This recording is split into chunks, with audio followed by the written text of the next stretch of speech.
Amém. Glória a Deus por tudo aquilo que Ele tem feito, por tudo aquilo que Ele tem sido nas nossas vidas. Nós somos gratos a Ele e nós queremos sempre exaltá-lo acima de todas as coisas, acima das nossas expectativas, acima daquilo que a gente projeta, né? Que acima de tudo o Senhor possa ser glorificado. Amém. Vamos então, nessa manhã, ouvir um pouquinho daquilo que o Senhor tem para ministrar às nossas vidas, e Ele tem falado muito no meu coração, e essa mensagem de hoje, ela é muito especial, porque nós temos dito, e a gente sempre diz que uma igreja bíblica, uma igreja que segue a palavra de Deus, ela precisa ser cristocêntrica, ela precisa falar de Cristo. E como nós estamos falando na nossa série de redescobrir a igreja, a mensagem de hoje, e detalhe, ela não acaba hoje, apesar que o mês acaba, né? A nossa série vai estender até o primeiro domingo de novembro, porque a gente quer falar do último sola.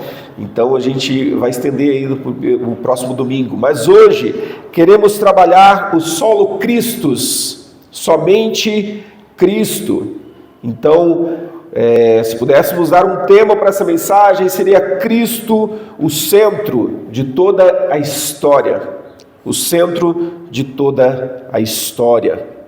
Desde o início das Escrituras, Jesus Cristo, ele está presente. Jesus, ele não é uma figura do Novo Testamento. Não, desde Gênesis, a gente encontra Jesus aparecendo. Nós encontramos referências que ligam a Jesus. O Antigo Testamento ele já apontava para isso, para a vinda do Messias.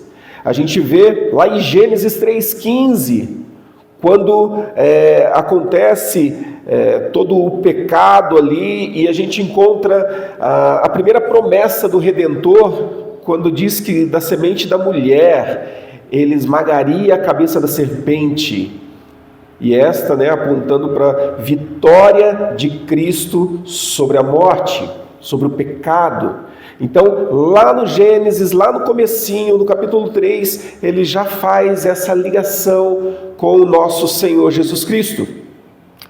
Jesus também ele é encontrado lá em Êxodo 12, quando a Páscoa, o Cordeiro Pascal é instituído, né? E daí a gente vê a figura dos umbrais que as pessoas precisavam colocar para o sangue estar marcado, e toda casa que tivesse marcado os umbrais ali com o sangue do Cordeiro, o anjo da morte não viria e não atingiria aquela família. Novamente simbolizando aquilo que Cristo viria fazer, aquilo que Cristo veio trazer, o sangue nos umbrais, o sangue derramado, o sacrifício definitivo. Jesus se fez o Cordeiro. Os profetas falaram a respeito de Jesus, como a gente leu Isaías 53 no início do culto, 700 anos antes. Imagina hoje, então, como seria, se Isaías estivesse vivendo hoje conosco e ele profetizasse a respeito de Jesus. Imagina, fosse hoje a época. E ele está falando de algo que vai acontecer 700 anos depois. Imagina, que loucura, né? Você fala, uau, quantas gerações não passaram, mas a profecia foi dada e ela se cumpriu.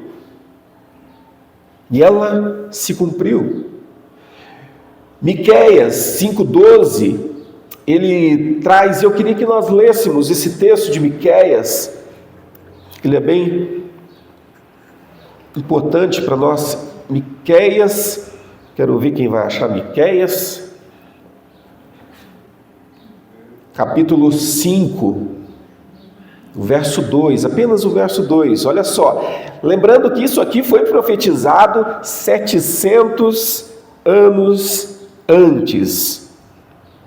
Diz assim: e você, Belém Efrata, que é pequena demais para figurar como um grupo de milhares de Judá, de você me sairá aquele que há de reinar em Israel, e cujas origens são desde os tempos antigos, desde os dias da eternidade. O microfone resolveu.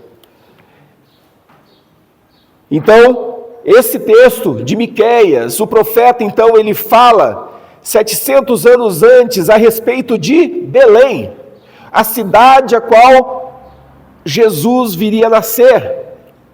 Então, lá atrás, ele já olhava para a cidade e falava: ó, você, Belém, pequena demais, uma cidade que talvez ninguém dê nada para ela, como se falasse aí, pensa numa cidade pequenininha aí, a nossa não, a nossa é grande, mas pensa numa cidade pequenininha aí, sei lá, Curitiba, São Paulo, essas cidades menores, você, que ninguém dá nada para você, você que, ó, de lá sairá o Salvador. Paulo, você quer me dar o teu ali, o microfone? Por gentileza, só para... Não se preocupe. O pessoal que está assistindo, esse é o Paulo. Aqui. Muito bem. Glória a Deus. Então, Miqueias profetiza a respeito da cidade de Belém. É interessante quando a gente pensa a respeito dessas profecias, a respeito daquilo que acontecia lá no passado, quando ninguém imaginava o que poderia acontecer, o que poderia vir. De repente a gente vê algo sobrenatural acontecer. Também no Antigo Testamento a gente vê aquilo que a gente chama de cristofanias, né? Manifestações divinas no meio do povo. A gente vê quando o anjo do Senhor aparece para Moisés, aqui a figura é do próprio Cristo, aparecendo para Moisés, quando você lê o anjo do Senhor, quando aparece a Josué, o anjo do Senhor, ou seja, a presença de Cristo, ela é ativa na história da igreja, na história do seu povo, antes dele se encarnar. E quando a gente salta, então, para o Novo Testamento, e a gente vê o Verbo que se fez carne. Carne. O Verbo que habitou entre nós. A gente encontra lá em João 1,14. O Verbo se revelando como Jesus, o centro, a personificação das promessas, tudo aquilo que foi dito lá atrás, há 700 anos antes, de repente, então, agora toma forma e temos Jesus Cristo habitando entre nós. É o Antigo Testamento, então, sendo cumprido. Esse é o cumprimento perfeito de tudo aquilo que foi dito. Quando Jesus afirma, lá em Mateus, no capítulo 5, 17, diz que ele veio cumprir a lei e os profetas. Ele nos mostra que toda a Escritura, toda a palavra revelada, de Gênesis até o Apocalipse, apontam para Cristo, apontam para a centralidade de Cristo, apontam para a história da salvação, apontam para aquilo que é inegável, aquilo que se torna para nós o fundamento da nossa fé, onde nós devemos construir a nossa história. Por isso hoje, ao falarmos sobre solos Cristos, o centro de tudo, a gente vai redescobrir, então, nesse tema, né, redescobrindo a igreja, nós passamos então a redescobrir a supremacia de Jesus, que muitas vezes na nossa caminhada é deixado de lado. Nós temos um Jesus distante. Muitas vezes a gente ora e a gente acaba de uma forma até meio que quase que banal. E a gente precisa redescobrir essa supremacia de Jesus nas nossas vidas, vivê-lo na sua plenitude. A obra redentora de Jesus, nós precisamos vivenciá-la. E ela continua sendo única. Ela continua sendo suficiente para todos nós. E aqui então nós entramos no nosso texto de hoje. E eu queria que você atentasse muito, porque esse texto é muito lindo, está lá em Colossenses, no capítulo 1. Colossenses, capítulo 1. Minha voz está querendo ir embora, mas eu acho que ela aguenta. Colossenses, no capítulo 1, a partir ali do verso 15. Colossenses 1, a partir do verso 15.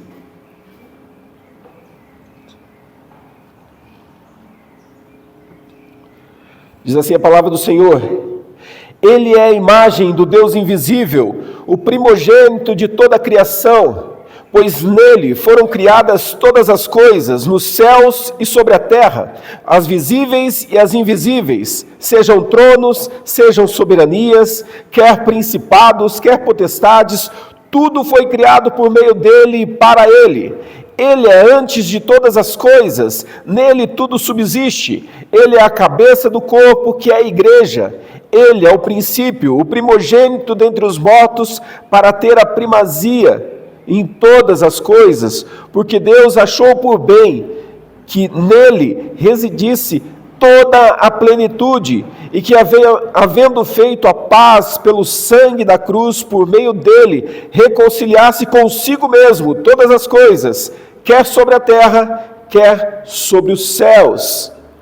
Essa é a palavra do Senhor para a nossa meditação de hoje.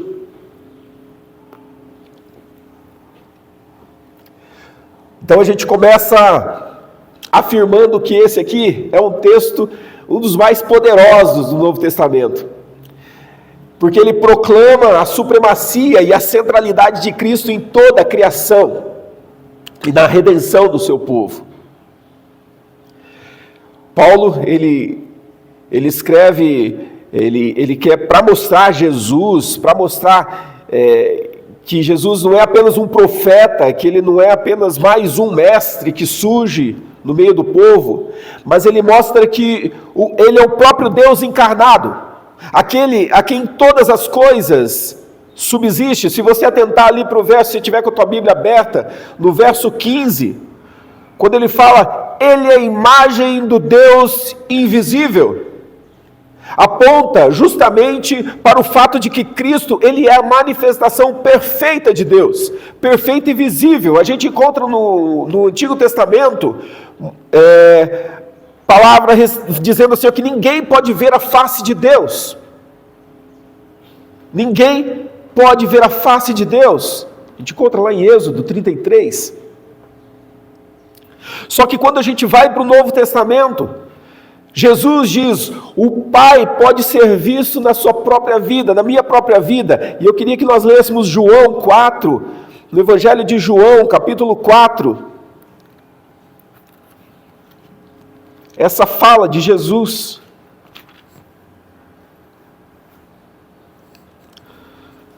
Aqui é uma conversa que ele tem com Filipe. João, capítulo 14, a partir do verso 8. João 14, 8. Felipe disse a Jesus, Senhor, mostre-nos o Pai, e isso nos basta. Jesus respondeu, há tanto tempo estou com vocês, Felipe, e você ainda não me conhece? Quem vê a mim, vê o Pai. Como é que você me diz, mostre-nos o Pai? Você não crê que eu estou no Pai e que o Pai está em mim? As palavras que eu digo a vocês, não as digo por mim mesmo, mas o Pai que permanece em mim faz as obras. Então a gente não vê Deus, a gente não vê Jesus na sua forma corpórea, Porém, a gente consegue, e a gente precisa entender isso, né? Que a gente precisa ver e olhar para Jesus na manifestação dele hoje para nós. O Senhor Jesus, ele se manifesta através da natureza, ele se manifesta de diversas formas, ele se manifesta por meio do amor de Deus pela tua vida. Nós podemos ver Deus nos nossos irmãos, nós podemos ver Deus agindo no nosso meio ambiente. Nós precisamos ter, se alguém puder fechar essa porta, está entrando uma corrente de ar aqui que eu estou quase... Aí eu não termino a minha voz mesmo. Então a gente consegue ver a presença do Senhor. Ele não é um Deus distante, Ele não é um Deus longe, Ele é um Deus presente, Ele é um Deus acessível. Cristo se fez carne, habitou entre nós. E interessante que a gente lê no verso, ainda no verso 15, só que a parte B dele, que diz assim, virou a minha parte aqui. O primogênito de toda a criação. Ele começou dizendo que ele é a imagem do Deus invisível, e ele é o primogênito de toda a criação. Já parou para pensar o que quer dizer, o que Paulo quis dizer quando ele fala que Cristo é o primogênito de toda a criação? Na cultura hebraica, na cultura da época, o filho primogênito, ele tinha direitos, ele tinha direito à herança, ele tinha uma posição de autoridade, uma posição de respeito. E a gente encontra na palavra de Deus sempre figuras de linguagem e a forma como os textos eram escritos, justamente na linguagem em que o povo entendia, o povo da época, o primeiro leitor, o primeiro ouvinte da mensagem, ele pudesse compreender, e essa era uma realidade. Quando fala, Jesus é o primogênito de toda geração, de todo mundo, quer dizer, ele tem autoridade, ele tem uma posição de respeito.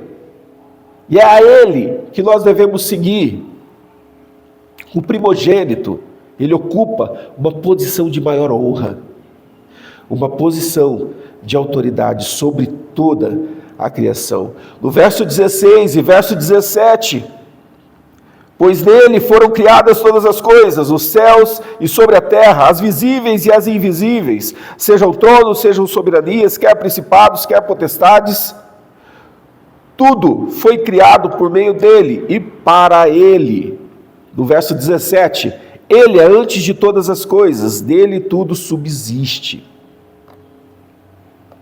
Uma posição aqui que Paulo afirma que Cristo ele é o agente da criação.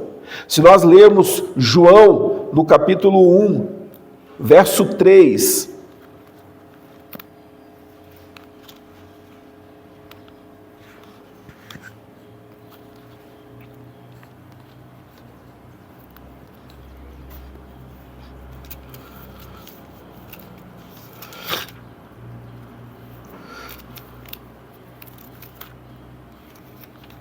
João 1, verso 3.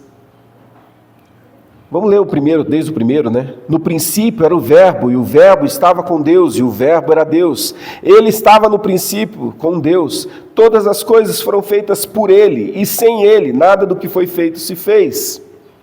A vida estava nele, e a vida era a luz dos homens. Ou seja, sabe quando você lê lá em Gênesis, quando o mundo é formado, quando tudo é criado, quem estava presente lá? Cristo. Jesus Cristo estava presente. Ele é antes de todas as coisas. Ele é sobre toda a criação. Tudo foi criado por ele e para ele. A supremacia, ela se estende por toda a história. A gente está olhando de Gênesis até agora. A gente vê a manifestação dele a muitos homens no passado. A gente vê os profetas falando a respeito dele. Imagine o impacto que tem dessa verdade. O universo inteiro, com todas as suas galáxias, com tudo aquilo que existe, tudo foi criado para a glória de Cristo. Isso significa que não há nada em nossa vida grande demais que o nosso Deus, Ele não possa ser soberano sobre aquilo. Aí eu te pergunto, quais são os teus problemas? Será que se nós olharmos para toda essa grandeza, para toda essa dimensão de quem é Jesus, Ele era antes de todas as coisas, Ele foi, o seu nascimento foi dito muito antes, 700 anos antes do seu nascimento, sem as pessoas imaginarem quando isso poderia acontecer, a grandeza daquilo, aquele que virá, esmagará a cabeça da serpente, está falando lá na criação, lá no Éden. Ou seja, Ele é soberano sobre todas as coisas. Será que diante dessa informação você pode olhar para os teus problemas, para as tuas lutas, para as tuas dificuldades e falar assim, tem jeito não? Será que a gente teria essa autoridade para dizer isso? Diante de toda a grandeza do nosso Deus. Cristo, predito desde o início. Verso 18 a 20 do nosso texto. Ele é a cabeça do corpo, que é a igreja. Ele é o princípio, o primogênito dentre os mortos, para ter a primazia em todas as coisas.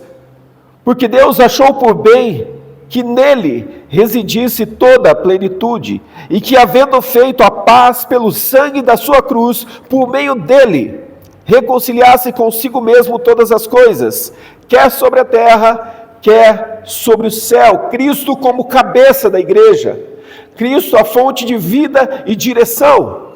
A igreja, então, ela não é uma instituição humana, a igreja não é uma organização criada por nós, não, mas é parte do corpo de Cristo, ou seja, Ele é a cabeça e Ele coordena a sua igreja, que somos nós.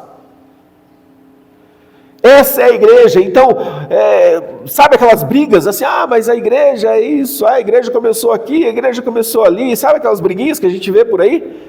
Entre religiões, o pessoal não tem noção do que está falando. A igreja, ela é corpo de Cristo, a igreja formada por Cristo. Ele sonhou a igreja, Ele projetou a igreja, Ele formou. Então, isso significa que todas as nossas práticas, todas as nossas doutrinas, missões, elas devem ser centralizadas em quem? Em Jesus Cristo. Jesus precisa ser o centro de todas as coisas. A nossa igreja, ela precisa caminhar tendo em vista Cristo como centro. Se você vai fazer um encontro aqui de senhoras, de adolescentes, de crianças, seja o que for, Cristo precisa ser o centro. Cristo precisa ser o alvo. Porque senão é só um ajuntamento de pessoas. Senão é só um grupinho ali se reunindo. Se o nosso almoço, que a gente vai ter daqui a pouco ali, se Cristo não for o centro, é só mais um almoço. É como se fosse um restaurante qualquer. Você vai lá comer, depois você sai. Cristo, Ele precisa ter a primazia. Tudo foi feito por Ele e para Ele.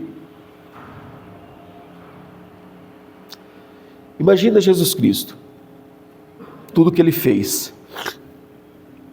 Agora imagina um rei que, ao invés de enviar tropas para socorrer você, o rei pensa o seguinte: não, eu preciso resgatar aquela pessoa, mas eu não vou enviar tropas não, eu vou enviar o meu filho. Eu confio no meu filho, ele vai lá e ele vai resgatar aquela pessoa. Não sei quantos assistiram aquele filme, né? Até o Último Homem. É um filme baseado em fatos reais, né? De um jovem adventista que ele vai para o exército e ele se recusa a pegar em armas, tal, e ele vai para o combate. Ele trabalha na parte de médica, E no filme retrata bem a atitude dele. Ele não queria pegar armas porque ele não queria matar ninguém, mas a missão dele era resgatar aqueles feridos. E o filme desenrola e mostra justamente ele pegando todas as pessoas e trazendo, e no final todos se surpreendem com aquilo que ele fez, sem pegarem uma arma. Não é semelhante a algo que alguém fez muito tempo atrás, morrendo numa cruz, por mim e por você. Ele fez isso. Ele não mandou ninguém. Ele se entregou. Sempre tem aquelas brigas, né? Ai, os judeus mataram Jesus. Ah, eles são culpados, eles mataram Jesus. E o próprio Jesus falou, não, ninguém tira a minha vida. Eu mesmo a dou. Eu mesmo entrego. Então, ele olhou para você, e esse texto aqui que nós lemos, de Isaías 53, ele, no último versículo lá, ele fala que ele, pelos transgressores, intercedeu. Você consegue imaginar isso? O Senhor Jesus, ele intercede por mim e por você. Naquela cruz, quando ele estava morrendo, quando ele estava se entregando. Imagina, quando foi profetizado 700 anos antes, não se tinha ideia de quem seria Jesus, mas foi caracterizado, e a gente vê o profeta falando detalhes, ele não era bonito, ele foi rejeitado, e dando detalhes daquilo que era Jesus. E Jesus na cruz, quando ele intercede por nós, e quando ele está com seus discípulos também, a gente vê na oração sacerdotal, ele intercede por cada um de nós, e a gente nem estava lá, eu não estava lá, mas a oração era por mim e por você também. Olha a grandeza do nosso Deus, olha se o amor de Deus, ele de fato não nos constrange, ele se importa comigo, ele se importa com você. E ele nos convida a participar dessa igreja que ele formou. Ele nos convida a participar desse corpo que ele instituiu. Esse é o nosso Deus. Servo sofredor, ferido pelas nossas transgressões. O castigo estava sobre ele. O sangue foi derramado. A supremacia de Cristo é total. Ele é o Criador, Ele é o Redentor, Ele é o sustentador. Ele não abre mão de você. Por mais que a gente seja teimoso, por mais que a gente insista em viver, muitas vezes, para os nossos próprios desejos, a palavra de Deus diz que nada pode nos afastar do amor de Deus. Nada pode nos afastar do amor de Deus. Ele continua olhando para você e fala, meu filho, por que você está fazendo isso? Por que você está fazendo isso? Abra seus olhos. Abra seus olhos. Ele nos ama. Então não trate Jesus como um mero exemplo moral, como muitas pessoas falam, não, Jesus é uma luz, Jesus é uma energia, Jesus não rebaixa Jesus a isso não, porque Ele é muito mais, Ele é muito mais, e a gente precisa entender que Ele é o centro de tudo, Ele é o centro de todas as coisas, Ele precisa ser o centro das nossas vidas.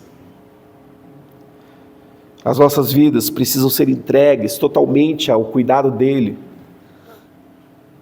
porque Ele se entregou totalmente por nós. Ele se entregou totalmente por nós. Cristo, Ele é Senhor da tua vida? Será que você pode dizer isso? Que Cristo, Ele é o meu Senhor? Salvador a gente tem facilidade de dizer, né? Porque a gente sabe, Ele morreu na cruz para me salvar, ok. Mas será que Ele de fato Ele é Senhor das nossas vidas? Salvador, Top, né? Legal, né? Pô, alguém me salvou.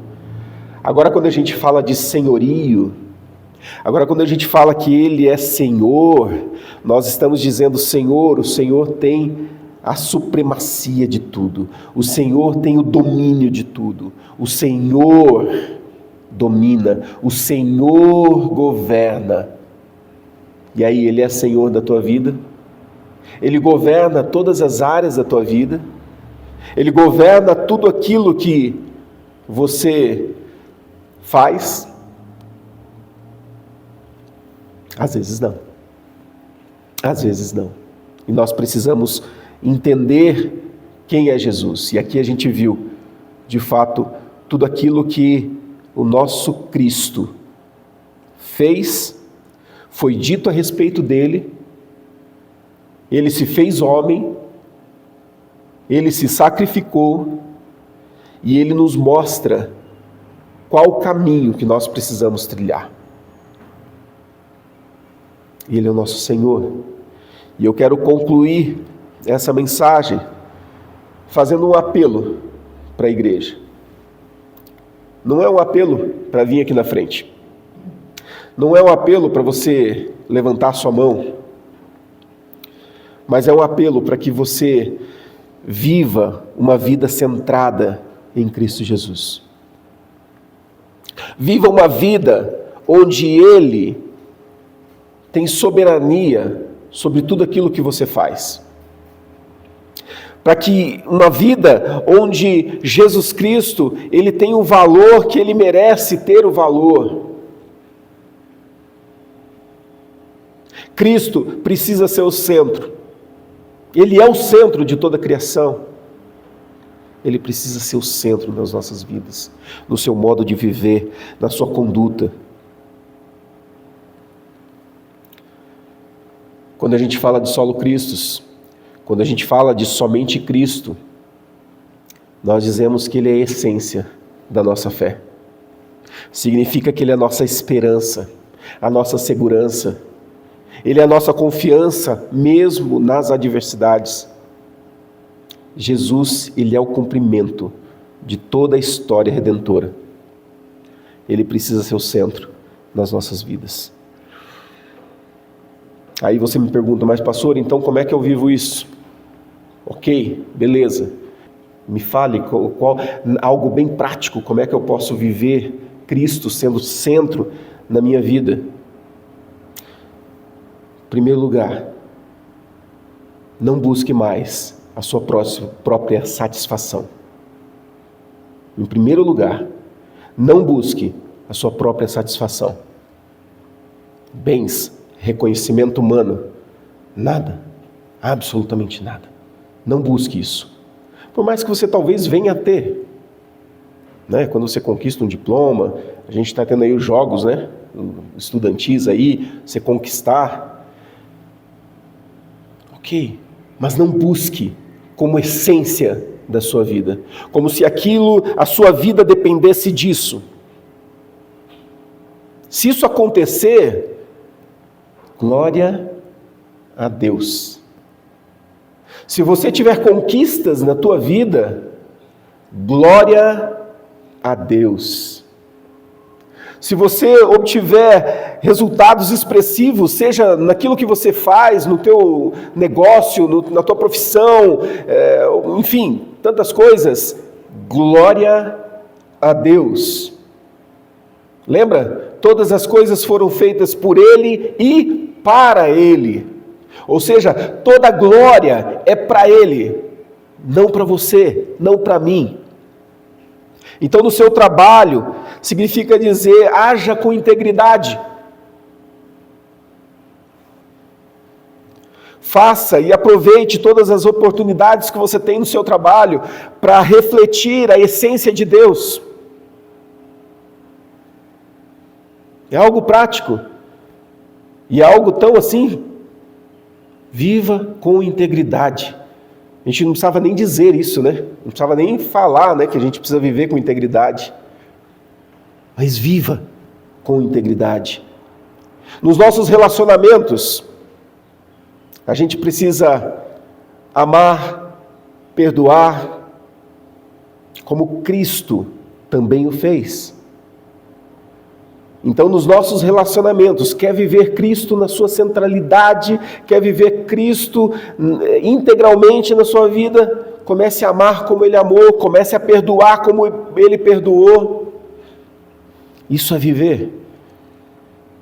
Na nossa vida familiar, no nosso dia a dia, onde não existe máscaras, né?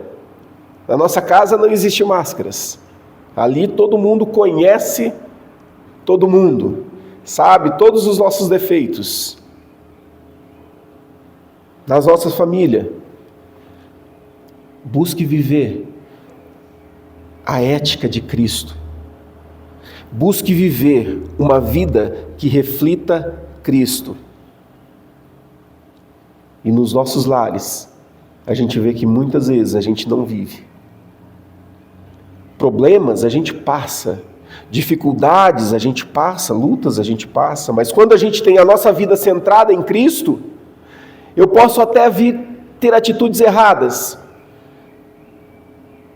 mas eu sou capaz de chegar para minha esposa, chegar para o meu marido, chegar para o meu filho, ou chegar para o meu pai e dizer: pai, mulher, marido, eu errei, me perdoa porque não é isso que o Senhor quer para a minha vida, eu agi errado. Tenha essa postura. Nós erramos, eu erro, mas nós precisamos, quando a gente vive uma vida centrada, a gente reconhece os nossos erros. A gente não arruma desculpas, mas a gente reconhece os nossos erros. Pergunte a si mesmo: as suas decisões diárias, elas mostram que Cristo é o centro da tua vida?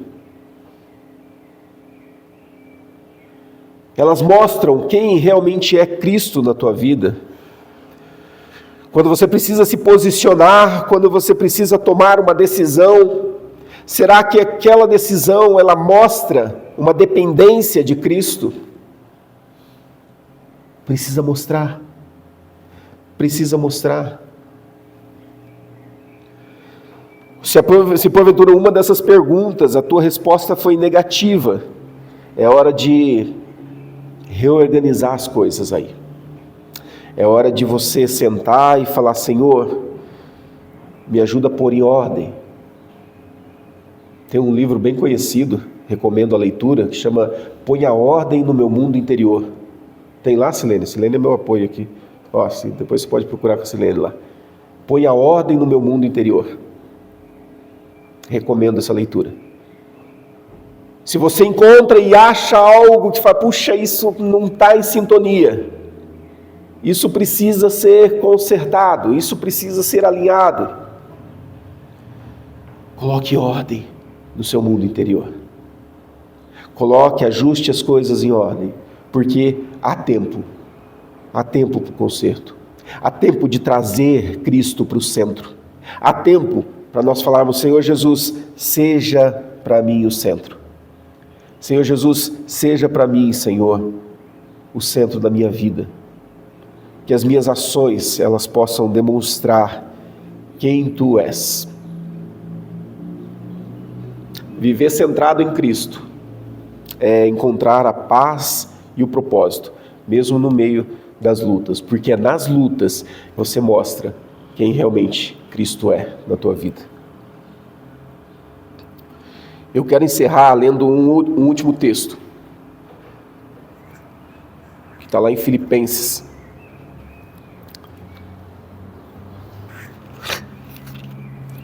Filipenses no capítulo 2, a partir do verso 5. A gente vai ler até o 11, tá? Filipenses 2, do 5 até o 11. Quer viver a centralidade de Cristo na tua vida? Presta atenção nesse texto. Tenham entre vocês o mesmo modo de pensar de Cristo Jesus, que mesmo existindo na forma de Deus, não considerou o ser igual a Deus. algo que deveria ser retido a qualquer custo.